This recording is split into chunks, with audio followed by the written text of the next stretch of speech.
Draft, the New York Jets select Marcus Maye, defensive back, Florida. All right, so that means in the first 2 rounds, they've taken 2 safeties for Todd Bowles' defense, Jamal Adams and now Marcus Maye. Well, the importance of that position, and to me, Marcus Maye, he went off the board in the first round. I wouldn't have had a problem with it. I think he's one of the more underrated players in this entire draft. The instincts are there.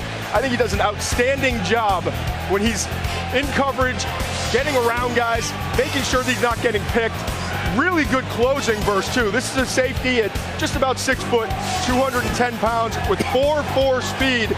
That brings a lot of versatility. Now he's not Keanu Neal. He's not gonna knock your helmet off, but he is very effective versus the run for reasons like that you just saw on tape. He had that shoulder injury late in the year, Todd, but I think you look at the New York Jets, Jamal Adams out of LSU they had early in the first round. Now you can get Marcus Maye. He's got some versatility with that coverage skills that he brings to the table. They are definitely going best available players, upgrading the secondary, particularly at the safety position.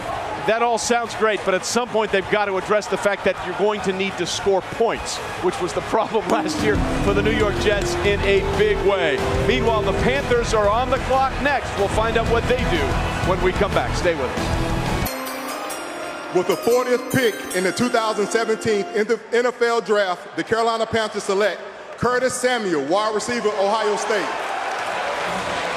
There is a lot to get into with Curtis Samuel because before he went to Ohio State, he went to Erasmus Hall High School in Flatbush, New York, the second oldest high school in America. Look at the names that have gone there on the entertainment side and look on the sports side. By the way, Erasmus Hall High School was founded in 1789 by 2 of the founding fathers of America, who some 18 years after that was founded had a little dispute.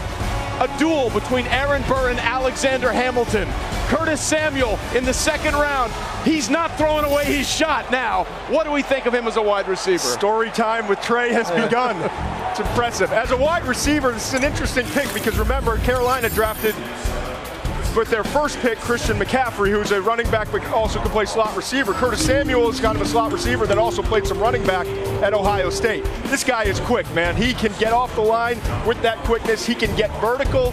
His hands, it's a little bit of a body catcher, but he was mostly reliable, and he averaged 8 yards per carry there. So more versatility for this Carolina offense. Yeah, I think what they're doing also here is they're sending Kelvin Benjamin and Devin Funchess a little bit of a message. No here. doubt. Look, they're kind of changing their attack right now. They're having guys who are dual threats, guys who can run out of the backfield like Curtis Samuel can, although he's going to be a slot receiver, but he's a guy who can run the ball from the backfield just like Christian can. They're telling Devin Funchess and Kelvin Benjamin, hey, get your act together. So make sure you're somebody we can count on, because right now, for Cam Newton, all we've got is Greg Olsen, so help us out here. The only player in the country with 700 receiving yards, 700 rushing yards at 4.31 speed. I would like to see him in the return game. We didn't in the punt kickoff return game. We saw Christian McCaffrey do that very effectively. So with that 4.31 speed, maybe extend the boundaries, maybe make him a little bit more versatile at the pro level, get him involved a little bit on special teams and see how he can help you there, knowing he's going to need polish as a wide receiver in terms of route running. And I tell you what, this guy showed up big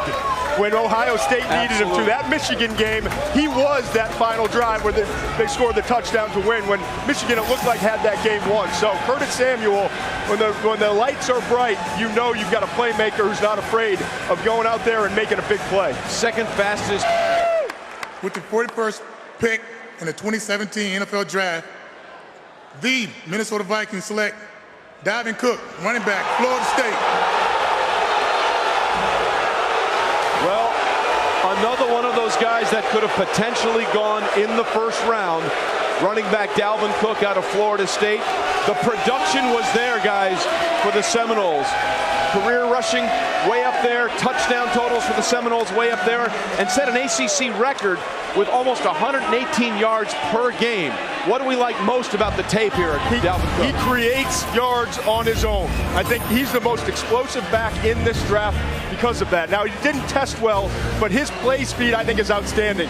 I had the bowl game, Orange Bowl, against Michigan, and met with him before the game, and I asked him about Leonard Fournette, Christian McCaffrey not playing. He said, I never even thought about it. There's character concerns, but this guy loves ball.